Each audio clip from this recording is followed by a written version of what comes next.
I just helped this player instantly fix his defense in Madden 26 by simply implementing the 5 defense tips I'm sharing with you in this video.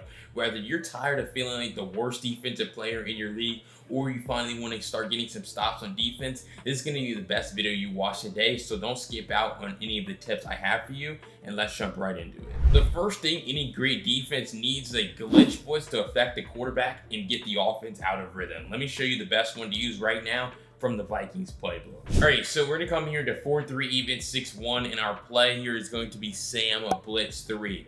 What we're gonna do is we're going to shift our defensive line to the right, just like this, and we're gonna come take our user and stand directly right here over this center. Okay, now I would recommend putting your top safety A in a deep half and putting your outside corner right here in a cloud flat, just like this. And so now essentially you're gonna be creating an overload blitz on the right side of the offensive line here, because when you get the attention of the center, you're going to create that 3-on-2 advantage on the left side. Now, if you want to as well, you can actually drop this defensive into a vert hook, because he's really not that important, to this rush. And so that would give you an extra guy in coverage. But here's the key: your user locking and turbo engaging, which is what I call pressing D-pad up, right trigger, and left stick down. This is going to allow you to get the attention of the center momentarily, and then you're going to be able to get back into coverage pretty quickly. So we're going to take the snap right here. I'm going to get the attention of the center, and that's what's going to allow for our man off the edge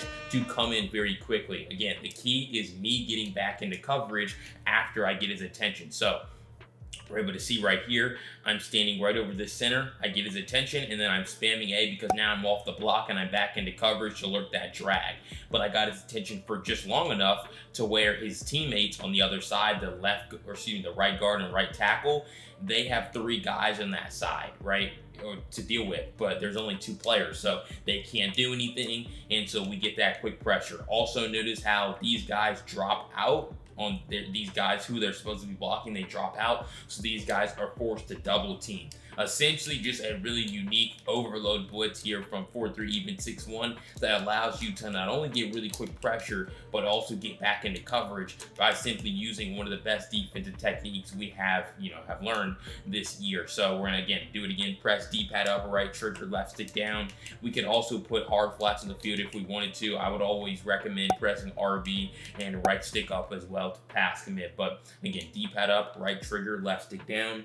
We're going to take the snap, try to get the attention of the center, and that's a unique use case, right, of the D-pad switch, of the turbo engage, because there's sometimes where he just lets you come in free, where you're trying to get his attention, 72 right here, but he just whiffs, and so we are just able to go get the quarterback on the ground in a hurry, and you still see how we get this free rusher off the edge. So when they get confused like this and they just decide they don't want to block anyone, they let you come in free, you don't turn around and go get back into coverage. You simply go get the quarterback yourself with your user and user rush them. Again, that's not going to happen too often, but it can happen from time to time where a guy they just let you walk in the backfield. So again, D-pad up, right trigger, left stick down, boom, take the snap, spam the A to get off the block, and so you're able to see how we're going to be able to get in the backfield time and time again, basically every single time. As long as you get the turbo engage correct, you're going to be flying in free. And even if the running back blocks, this is a linebacker who's going to destroy him at the point of attack. But look at this. There's just so many guys over here doing nothing on this offense. This guy's not blocking anyone. Some of these guys are just turned around looking at the wrong player, right? And the best part is, again, I'm back into coverage immediately to alert these underneath passes and take them away. So this is really a great glitch blitz here from the Vikings playbook, 4-3 even 6-1. And as long as you turbo engage and set up the overload blitz correctly, you're going to be screaming at the quarterback every single time. All right, next I want to break down the best defensive settings that you need to be using, but there is a myth that's going around in the community right now that I need to put to rest. Let me show you what I'm talking about. All right, so we're gonna come here into our coaching adjustments by pressing the right stick and on defense, or R3 on PlayStation, and this is what we have come to. All right, the myth, there's actually a couple myths I want to break down here. The first one is safety depth, close pinch, right? Everyone tells you, hey, you have to use close pinch, right? And I will tell you that I think close pinch is useful. It's good, but the more I play this year, the more I have decided that I don't necessarily want to use it every single play. And there's a pretty simple explanation for this. First of all, if they have a really fast receiver, like let's say, I think Marvin Harrison Jr. I think is pretty fast, right? If they have like more room on the field, there's going to be times where they can just lob a pass over the top and score a touchdown. I mean, not necessarily like that was an ag,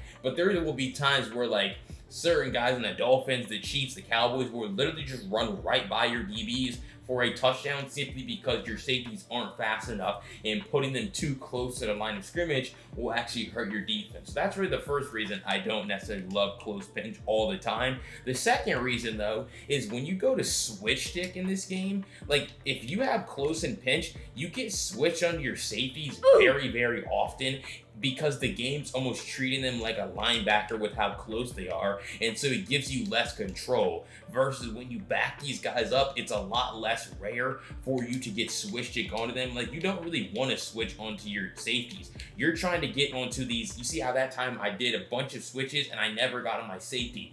I don't really want to be on the safety that often, and especially I don't want to when I'm just trying to go from side to side with my linebackers, right? Like I got caught on like the safety like 3 times on that play, which can mess up your entire defense, especially when they decide to maybe put a running back wheel route on the field. Like, let's just say they call something like this, and now I'm accidentally getting switched onto Harrison Smith. I come too far inside, and that wheel route could get open over the top. So really the first reason, safety depth on close, I mean, it's good, right? It can help you defend the seams, right? That's fantastic, but you don't need to use it on every play. The only time, I don't even start the game in it anymore. I actually start the game on default, and if they're constantly hitting me up the seam, that's when I decide to change defense, because even though the seam is open on default, like it just is, especially if you don't have hooks on the field, some players just won't attack it, and you're going to be fine, because if they don't attack it, there's no reason to defend it. So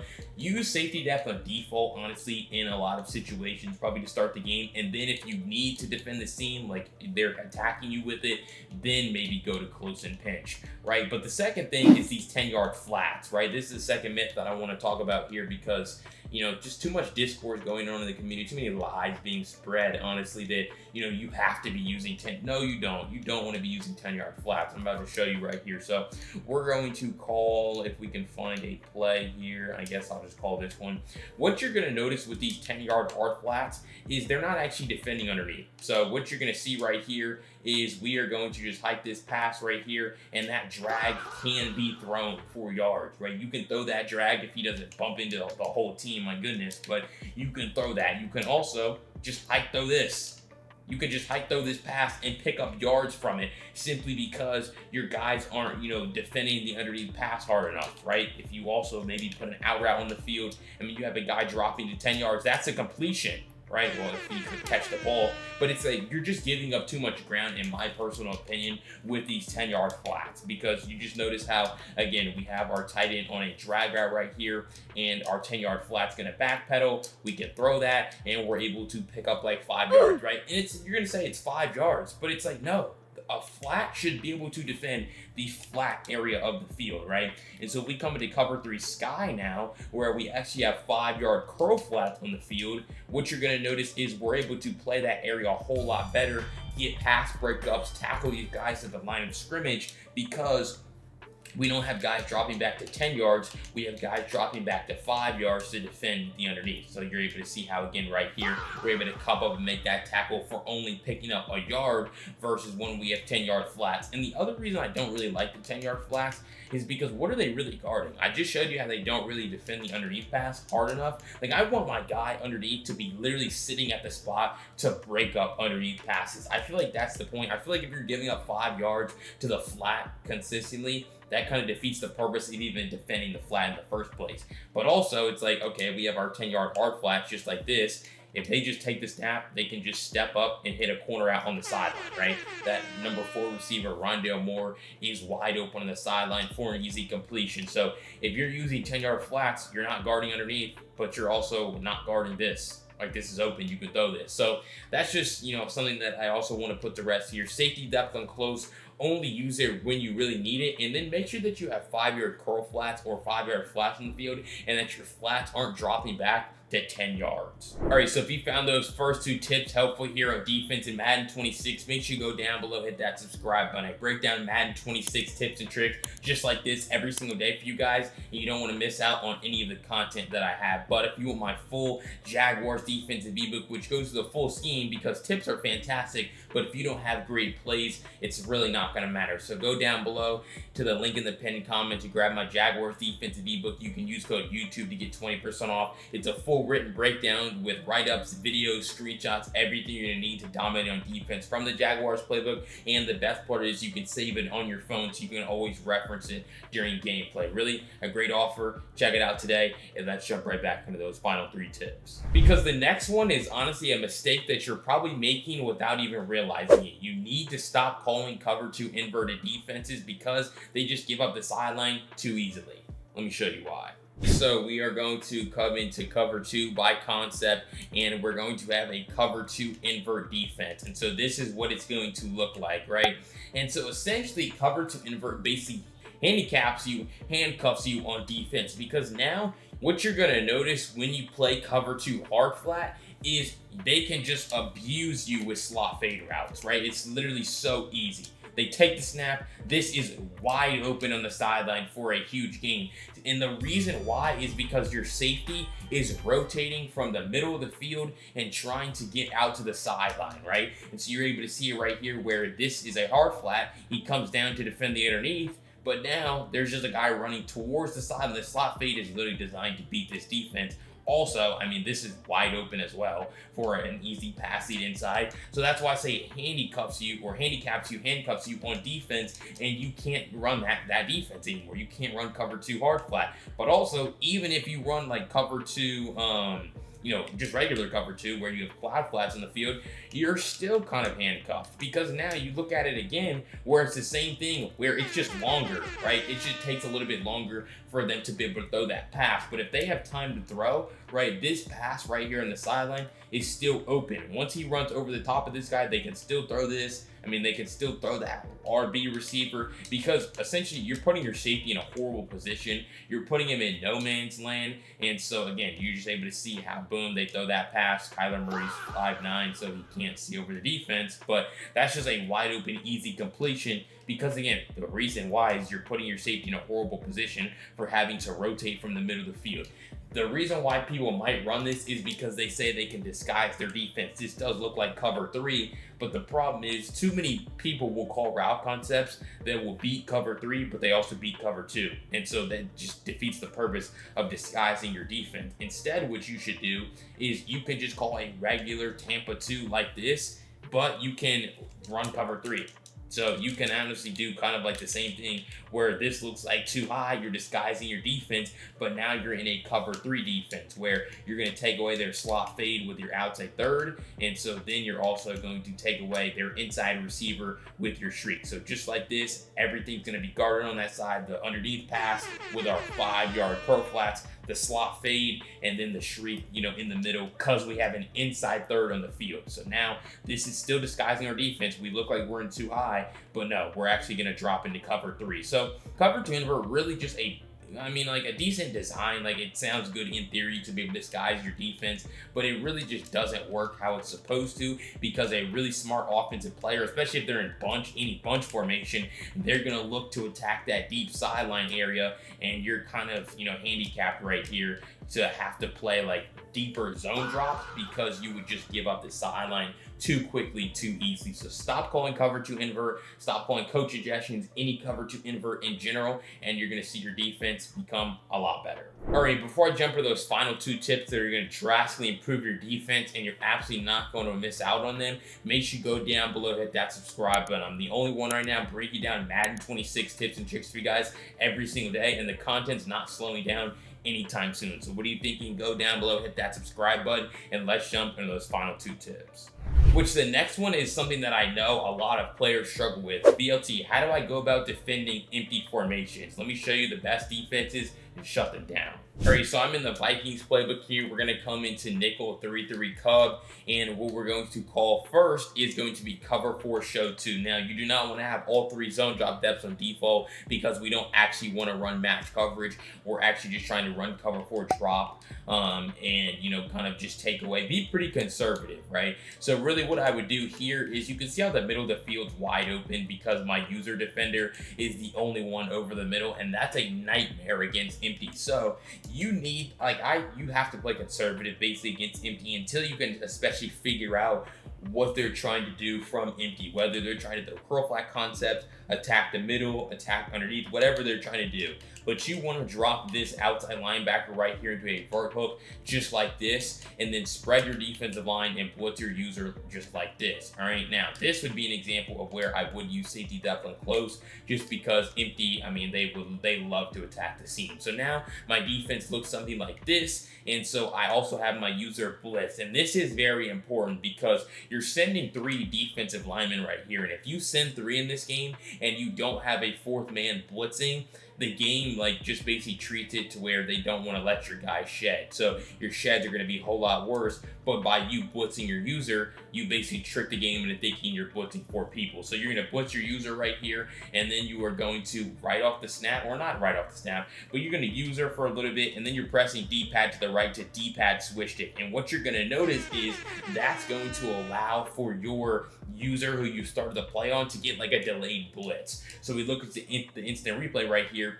Boom, I jump out here to lurk whatever this is over the middle. I see we're good to go. And so now I decide to blitz my user, or excuse me, D-pad switch it off. So I press D-pad to the right here. And so I lurk now over the middle underneath. And so then my user blitzes, and so he's able to go get a quick sack on the quarterback. So that's really what it is. You're trying to send a delayed blitz on a lot of these guys, and then you're also trying to defend over the middle of the field, depending on the route concept they call. So right here, I see it again, where I D-pad switch, and then I switch for the 2nd time, because now my user goes to blitz. And so I'm able to defend over the middle of the field. So again, I lurk over the middle, check to make sure everything's good. We're taking away this drag, and then I blitz my user. And by this time, I mean, luckily one of our defensive linemen have already shed. But again, he wouldn't be able to really shed this fast if your user wasn't blitzing, tricking the game into thinking you're blitzing 4 players. So you're able to see it again, defend the underneath, and defend whatever it is. So that's really what I would do against zone cover, or in zone coverage against empty, because you're in cover 4 on the back end. You're not really having to worry about like cover 3 beaters, defending the seam, 1-play touchdowns, any of that stuff, because you're in a pretty conservative defense. But also, there's going to be times where you really need to go get that quick pressure on the quarterback. So we have a blitz upper hand right here. So what we're going to do, call Mike blitz 0, shift the defensive line left, drop this man into a curl flat. Understand they don't have any extra blockers, so this should be pretty easy for us. All we're going to do is, again, utilize the D-pad switch stick trick by, again, taking the snap, immediately pressing D-pad to the right. They're going to motion, that's fine, and we're pressing D-pad right immediately, and now we have that free rusher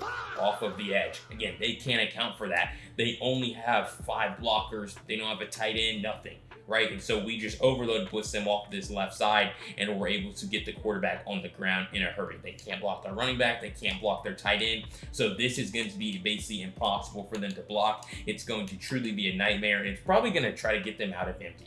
They don't really want to run empty when you can just blitz them like this easily.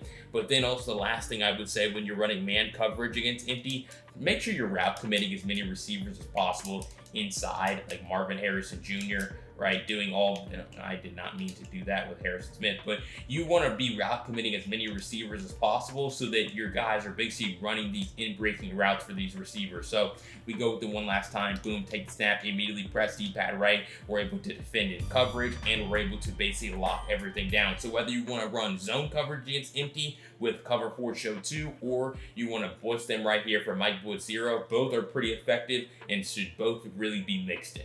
But that last defensive tip that I want to break down that's really going to help you out is actually how you can shade your hook zones to make them play better depending on what you're playing against. Let me show you what I'm talking about. All right, so we have a cover 2 defense here from Tampa 2, and we have our safety depth on default, right? So what you're gonna notice is there could be times where this seam is going to be open, right? If we, were to have 5-yard hooks on the field, and they could just hike throw this to Rondale Moore, and that's just an easy seam pass. That's what I'm talking about when I say defending the seam. It can be challenging if you don't have your safety depth up close. It's that right there. That's just very easy. And so when they start doing that, what you can do is you can actually leave your hooks on default, but you're going to shade them up. So you're going to press Y and then a right stick up to shade over the top. Now your hook zones are going to be dropping back to 10 yards, which is going to drastically help you defend the seam. So now when they go to throw that same pass, our slot corner is actually going to drop back there and make a play. It's really one simple adjustment at the line of scrimmage. Don't really have to worry about setting zone drops or anything like that. And now you're going to be able to take away, those seam passes, right? So we go with it again. You just press again Y and then right stick up to shade. I mean, you're not really going to see anything in your play art, but you just know that now your hook zones are going to be playing over the top, which means they're going to be dropping back to 10 yards, right, to defend that, little area of the field. So now, boom, we're going to take this snap. We go to throw it again. That time the quarterback sails it because our man is sitting on the underneath pass, and so it's a breakup. But what does that leave open? A good offensive player is going to force your hand with your hook zones, because now I'm going to shade them over the top, but now I'm going to have a return route on the field. So now what's going to happen is my return route is just going to run to that area. I mean, Kyler Murray is so short, bro. But it's like we're going to run a return route to this area where the hook zone's leaving, right? So boom, he's dropping back this far. And now we're just going to throw this return route right behind his head for an easy completion. Right, so again, they're kind of forcing your hand there. So now really what you would need to do is to defend the return route, you would need to shade your hook zones down. Right, so you would shade your hook zones underneath, but then also if you wanted to defend, you see how the hook zone, or I guess I didn't put it on the field, but the 5-yard hook zone is going to defend underneath. And then I would recommend that you just man up the shriek, right? So you press this, you man up this shriek just like this. And so now you have a 5-yard, hook zone. Boom. He's just sitting right there to, break up that pass and tackle that guy right underneath. And then you also have the man up on the seam pass, right? The guy who's just running a shriek. So boom, we take this away. And then we also are able to take away their return route. But also what you can do is you can shade the hook zone outside. So in order to do this, I would actually set the zone drop. So I would put my hooks on 5 yards now, right? If I wanted to shade them outside, so I would put them on 5 yards, and now I would press Y and then right stick to the right to shade my hook zones outside. And I would still probably just man up their little, seam pass right here to RB if that's what they were trying to attack us with. But now we have our hook zone shaded basically down and outside. And so now you see how he's basically running that route for that guy, and he's able to get an interception simply because you're telling him, hey, run outside. That's where they're going to throw the ball, especially with the return route. And then you're able to get just an easy, pass breakup or interception. So he's actually migrating and drifting outside to defend this. Boom, get a pick, and then you're also able to see how we're able to take away the seam because we have the guy manned up. So really, that's how you can play with your hook zones. You can shade them over the top to defend the seam. You can shade them underneath to defend, about at 5 yards. But then also the last secret adjustment is shading them outside to get them to guard like those return routes and zigs. All right, so if you found any of those 5 defensive tips helpful, you're going to take them into your next game and start dominating. Make sure you go down below and hit that subscribe button. If you're serious about getting better on defense here in Madden 26, this is going to be the best channel you watch because I drop content every single day to help you guys get better. But if you also want my full scheme on defense with all the best plays, blitzes, coverages, go to the link down below in the pinned comment to check out my Jaguars defensive ebook, which again is a full written breakdown which you can save on your phone with full videos, screenshots, write-ups, everything you're going to need to dominate on defense here in Madden 26. But if you want to see a gameplay of me running that defense against a live action opponent, check out this video right here. I'll see you over there. Peace.